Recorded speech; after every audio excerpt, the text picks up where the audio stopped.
ಮಹಾಮೃತ್ಯುಂಜಯ ದೇಗುಲದಲ್ಲಿ ಎರಡು ಜನಾಂಗಗಳ ಮಧ್ಯೆ ಅಂದ್ರೆ ಎರಡು ಸಮುದಾಯಗಳ ಮಧ್ಯೆ ಘರ್ಷಣೆ ಉಂಟಾಗ್ಬಿಟ್ಟಿದೆ. ಕೊಡಗಿನ ಕಟ್ಟೆಮಾಡು ಗ್ರಾಮದ ದೇವಸ್ಥಾನದಲ್ಲಿ ಘರ್ಷಣೆ ಉಂಟಾಗಿದ್ದು ಕೊಡವರು ಅರೆಭಾಷೆ ಗೌಡ ಜನಾಂಗದ ನಡುವೆ ಕಲಹ ಏರ್ಪಟ್ಟಿರೋದು. ಈ ಸಾಂಪ್ರದಾಯಿಕ ಉಡುಪಿನಲ್ಲಿ ಕೊಡವರು ಬಂದಿದ್ದಾರೆ. ಕೊಡವರಿಗೆ ಗೌಡ ಜನಾಂಗದವರ ಕಡೆ ಅವರಿಗೆ ತಡೆ ಒಡ್ಡಿ ಆರೋಪ ಮಾಡಿದ್ರು. ಇದೇ ವಿಚಾರಕ್ಕೆ ಸಂಬಂಧಪಟ್ಟಂತೆ ಎರಡೂ ಜನಾಂಗದ ಮಧ್ಯೆ ಗಲಾಟೆಯಾಗಿತ್ತು.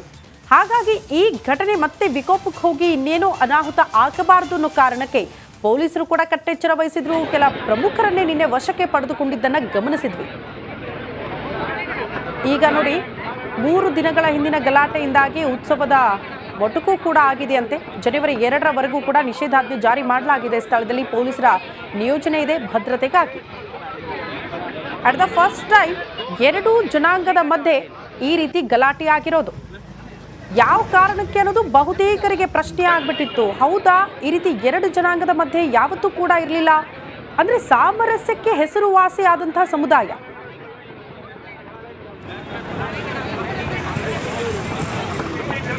ನಮ್ಮ ಮೂವರನ್ನ ಇವತ್ತು ಏನು 7-7:30 ಗಂಟೆಗೆ ಪೊಲೀಸರು ನಮ್ಮ ಮನೆಯಲ್ಲೇ ನಮ್ಮನ್ನ ಏನು ಅರೆಸ್ಟ್ ಮಾಡಿ ಮುಂಜಾಗ್ರತಾ ಕ್ರಮವಾಗಿ ಅರೆಸ್ಟ್ ಮಾಡಿ ಪೊಲೀಸ್ ಸ್ಟೇಷನ್ ಕರ್ಕೊಂಡ್ ಬಂದ್ರು. ಈ ಪೊಲೀಸ್ ಸ್ಟೇಷನ್ ಕರ್ಕೊಂಡ್ ಬಂದಂಗೆ ನಮ್ಮ ಜಿಲ್ಲೆಯಾದ್ಯಂತ ಜನರು ಎಚ್ಚರಗೊಂಡು ನಮ್ಮ ಸ್ಟೇಷನ್ ಬಂದಿದ್ದು. ಎಲ್ಲರೂ ಪ್ರತಿಭಟನೆಗಳೇ ಆಗಿದೆ. ನಾವ್ ಯಾರು ಕರೆದಿಲ್ಲ, ಅವರಾಗೆ ಪ್ರತಿಭಟನೆ. ಯಾಕಂದ್ರೆ ನಮ್ಮ ಕೊಡವರ ಕುತ್ತಿಗೆ ಅವಮಾನ ಆಗಿದೆ. ಇದರಿಂದ ಎಲ್ಲರೂ ಎಚ್ಚೆತ್ತುಕೊಂಡಿದ್ದಾರೆ. ನಮ್ಮನ್ನ ಏನು ತಿಥಿಮತಿ ಮಾರ್ಗವಾಗಿ ಕುಶಾಲ್ ಮಹಾಮೃತ್ಯುಂಜಯ ದೇಗುಲದಲ್ಲಿ ಎರಡು ಜನಾಂಗಗಳ ಮಧ್ಯೆ ಅಂದ್ರೆ ಎರಡು ಸಮುದಾಯಗಳ ಮಧ್ಯೆ ಘರ್ಷಣೆ ಉಂಟಾಗ್ಬಿಟ್ಟಿದೆ. ಕೊಡಗಿನ ಕಟ್ಟೆಮಾಡು ಗ್ರಾಮದ ದೇವಸ್ಥಾನದಲ್ಲಿ ಘರ್ಷಣೆ ಉಂಟಾಗಿದ್ದು ಕೊಡವರು ಅರೆಭಾಷೆ ಗೌಡ ಜನಾಂಗದ ನಡುವೆ ಕಲಹ ಏರ್ಪಟ್ಟಿರೋದು. ಈ ಸಾಂಪ್ರದಾಯಿಕ ಉಡುಪಿನಲ್ಲಿ ಕೊಡವರು ಬಂದಿದ್ದಾರೆ. ಕೊಡವರಿಗೆ ಗೌಡ ಜನಾಂಗದವರ ಕಡೆ ಅವರಿಗೆ ತಡೆ ಒಡ್ಡಿ ಆರೋಪ ಮಾಡಿದ್ರು. ಇದೇ ವಿಚಾರಕ್ಕೆ ಸಂಬಂಧಪಟ್ಟಂತೆ ಎರಡೂ ಜನಾಂಗದ ಮಧ್ಯೆ ಗಲಾಟೆಯಾಗಿತ್ತು. ಹಾಗಾಗಿ ಈ ಘಟನೆ ಮತ್ತೆ ವಿಕೋಪಕ್ಕೆ ಹೋಗಿ ಇನ್ನೇನೋ ಅನಾಹುತ ಆಗಬಾರದು ಅನ್ನೋ ಕಾರಣಕ್ಕೆ ಪೊಲೀಸರು ಕೂಡ ಕಟ್ಟೆಚ್ಚರ ವಹಿಸಿದ್ರು. ಕೆಲ ಪ್ರಮುಖರನ್ನೇ ನಿನ್ನೆ ವಶಕ್ಕೆ ಪಡೆದುಕೊಂಡಿದ್ದನ್ನ ಗಮನಿಸಿದ್ವಿ. ಈಗ ನೋಡಿ, 3 ದಿನಗಳ ಹಿಂದಿನ ಗಲಾಟೆಯಿಂದಾಗಿ ಉತ್ಸವದ ಮೊಟಕು ಕೂಡ ಆಗಿದೆಯಂತೆ. ಜನವರಿ 2ರವರೆಗೂ ಕೂಡ ನಿಷೇಧಾಜ್ಞೆ ಜಾರಿ ಮಾಡಲಾಗಿದೆ. ಸ್ಥಳದಲ್ಲಿ ಪೊಲೀಸರ ನಿಯೋಜನೆ ಇದೆ ಭದ್ರತೆಗಾಗಿ. ಅಟ್ ದ ಫಸ್ಟ್ ಟೈಮ್ ಎರಡೂ ಜನಾಂಗದ ಮಧ್ಯೆ ಈ ರೀತಿ ಗಲಾಟೆಯಾಗಿರೋದು. ಯಾವ ಕಾರಣಕ್ಕೆ ಅನ್ನೋದು ಬಹುತೇಕರಿಗೆ ಪ್ರಶ್ನೆ ಆಗ್ಬಿಟ್ಟಿತ್ತು. ಹೌದಾ, ಈ ರೀತಿ ಎರಡು ಜನಾಂಗದ ಮಧ್ಯೆ ಯಾವತ್ತೂ ಕೂಡ ಇರಲಿಲ್ಲ. ಅಂದ್ರೆ ಸಾಮರಸ್ಯಕ್ಕೆ ಹೆಸರುವಾಸಿಯಾದಂತಹ ಸಮುದಾಯ.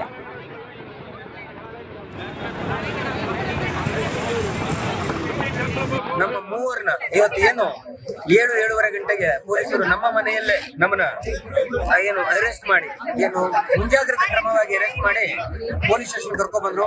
ಈ ಪೊಲೀಸ್ ಸ್ಟೇಷನ್ ಕರ್ಕೊಂಡ್ ಬಂದಂಗೆ ನಮ್ಮ ಜಿಲ್ಲೆಯಾದ್ಯಂತ ಜನರು ಎಚ್ಚರಗೊಂಡು ನಮ್ಮ ಸ್ಟೇಷನ್ ಬಂದಿದ್ದು. ಎಲ್ಲರೂ ಪ್ರತಿಭಟನೆಗಳೇ ಆಗಿದೆ. ನಾವ್ ಯಾರು ಕರೆದಿಲ್ಲ, ಅವರಾಗೆ ಪ್ರತಿಭಟನೆ. ಯಾಕಂದ್ರೆ ನಮ್ಮ ಕೊಡವರ ಕುತ್ತಿಗೆ ಅವಮಾನ ಆಗಿದೆ. ಇದರಿಂದ ಎಲ್ಲರೂ ಎಚ್ಚೆತ್ತುಕೊಂಡಿದ್ದಾರೆ.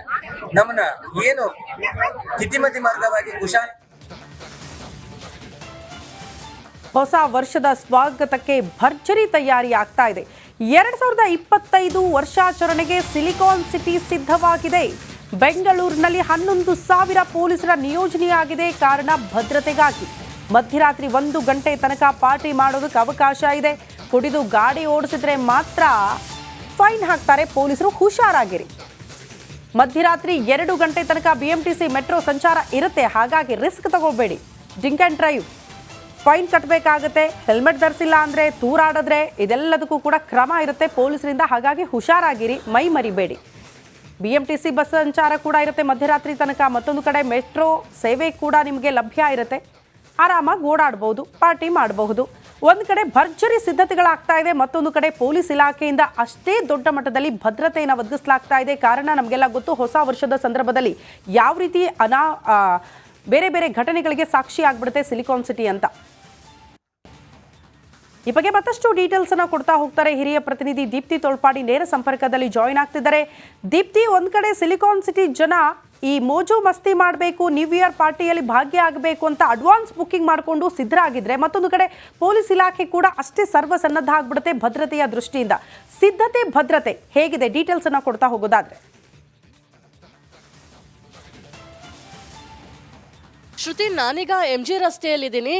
ಬ್ರಿಗೇಡ್ ರಸ್ತೆ ಇದು. ಬ್ರಿಗೇಡ್ ರಸ್ತೆ ಅಂದರೆ the most happening place for new year ಅಂತ ಹೇಳಲಾಗುತ್ತೆ. ಪ್ರತಿಯೊಬ್ಬರು ಕೂಡ ಬ್ರಿಗೇಡ್ ರೋಡಿಗೆ ಬಂದ್ರೇನೆ ನಮ್ಮ ನ್ಯೂ ಇಯರ್ ಸೆಲೆಬ್ರೇಷನ್ ಕಂಪ್ಲೀಟ್ ಆಗೋದು ಅನ್ನೋ ರೀತಿಯಲ್ಲಿ ಸಾಕಷ್ಟು ಜನ ಬರ್ತಾರೆ. ಈ ಬಾರಿ 2 ರಿಂದ 3 ಲಕ್ಷದಷ್ಟು ಜನ ನ್ಯೂ ಇಯರ್ ಸೆಲೆಬ್ರೇಷನ್ಗೆ ಭಾಗಿಯಾಗುವಂತಹ ಸಾಧ್ಯತೆ ಇದೆ. ಹೀಗಾಗಿ ಪೊಲೀಸ್ ಇಲಾಖೆ ಬ್ರಿಗೇಡ್ ರಸ್ತೆಯಲ್ಲಿ ಕಂಪ್ಲೀಟ್ ಆದಂತಹ ಸಿದ್ಧತೆಗಳನ್ನು ಮಾಡಿಕೊಂಡಿದೆ. ವಿಜುವಲ್ಸ್ನಲ್ಲಿ ನೀವು ನೋಡ್ತಾ ಇದ್ದೀರಾ, ರಸ್ತೆ ಎರಡೂ ಭಾಗದಲ್ಲೂ ಬ್ಯಾರಿಕೇಡ್ ಅನ್ನ ಹಾಕೋ ಮೂಲಕ ಜನ ಓಡಾಡೋದಕ್ಕೆ ಸಿದ್ಧತೆಯನ್ನ ಮಾಡಿಕೊಳ್ಳಲಾಗಿದೆ. ಅಂದ್ರೆ ಒಂದು ಭಾಗದಲ್ಲಿ ಹೋಗುವಂತಹ ಜನ ಮತ್ತೊಂದು ಭಾಗದಲ್ಲಿ ವಾಪಸ್ ಬರಲಿಕ್ಕೆ ಎಕ್ಸಿಟ್ ರೀತಿಯಲ್ಲಿ ಎರಡೂ ಕಡೆ ಬ್ಯಾರಿಕೇಡ್ ಗಳನ್ನ ಅಳವಡಿಕೆ ಮಾಡಲಾಗಿದೆ. ಇವತ್ತು ರಾತ್ರಿ 8 ಗಂಟೆಯಿಂದ ಮಧ್ಯರಾತ್ರಿ 2 ಗಂಟೆ ತನಕ ಇಲ್ಲಿ ವಾಹನ ಸಂಚಾರವನ್ನ ಕಂಪ್ಲೀಟ್ ಆಗಿ ಬಂದ್ ಮಾಡಲಾಗುತ್ತೆ. ಬೆಳಿಗ್ಗೆ ಎಲ್ಲ ವಾಹನಗಳು ಓಡಾಡಬಹುದು. ರಾತ್ರಿ 8 ಗಂಟೆ ಆಗ್ತಾ ಇದ್ದಂಗೆ ಬ್ರಿಗೇಡ್ ರೋಡ್ ನ ಎರಡೂ ಭಾಗದಲ್ಲೂ ಬ್ಯಾರಿಕೇಡ್ ಅನ್ನ ಹಾಕಿ ಕ್ಲೋಸ್ ಮಾಡ್ತಾರೆ. ವಾಹನ ಸಂಚಾರ ಇರೋದಿಲ್ಲ. ಸೆಲೆಬ್ರೇಷನ್ಗೆ ಬರುವಂತವರು ಪಾರ್ಕಿಂಗ್ ವ್ಯವಸ್ಥೆಗೆ ಬೇರೆ ಕಡೆ ಅವಕಾಶವನ್ನ ಕಲ್ಪಿಸಲಾಗಿದೆ. ಈ ನಿಟ್ಟಿನಲ್ಲಿ ಈ ರೀತಿಯ ವ್ಯವಸ್ಥೆಯನ್ನ ಮಾಡಲಾಗಿದೆ. ಜೊತೆಗೆ ಪ್ರಮುಖವಾಗಿ CCTVಗಳನ್ನ ಈಗಾಗಲೇ ಅಳವಡಿಕೆ ಮಾಡಿರುವಂತದ್ದು. ಪ್ರತಿ 30 ಮೀಟರ್ಗೂ ಒಂದೊಂದು ಕಂಬಗಳಂತೆ ನಿರ್ಮಾಣವನ್ನ ಮಾಡಿ CCTVಗಳನ್ನ ಅಳವಡಿಕೆ ಮಾಡಲಾಗಿದೆ.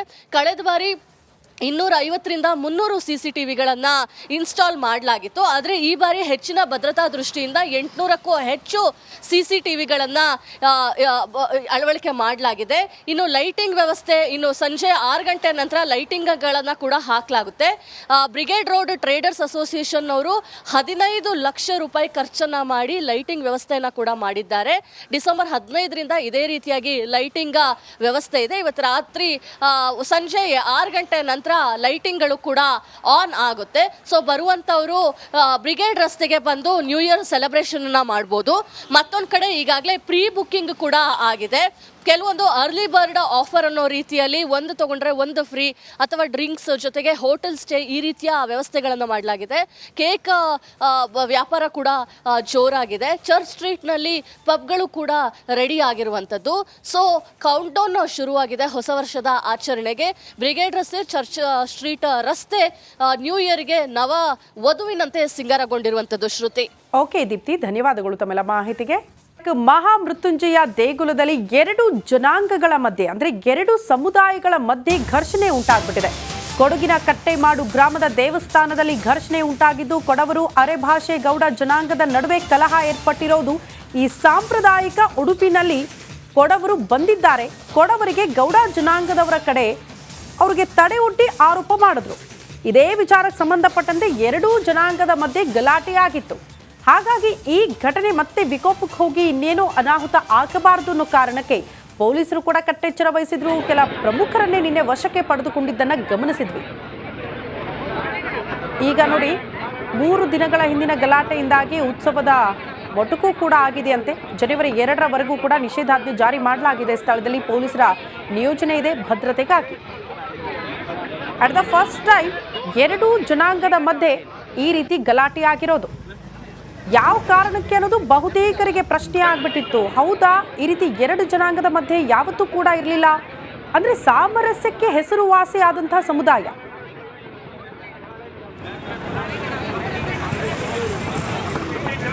ನಮ್ಮ ಮೂವರನ್ನ ಇವತ್ತು ಏನು 7-7:30 ಗಂಟೆಗೆ ಪೊಲೀಸರು ನಮ್ಮ ಮನೆಯಲ್ಲೇ ನಮ್ಮನ್ನ ಏನು ಅರೆಸ್ಟ್ ಮಾಡಿ, ಏನು ಮುಂಜಾಗ್ರತಾ ಕ್ರಮವಾಗಿ ಅರೆಸ್ಟ್ ಮಾಡಿ ಪೊಲೀಸ್ ಸ್ಟೇಷನ್ ಕರ್ಕೊಂಡ್ ಬಂದ್ರು.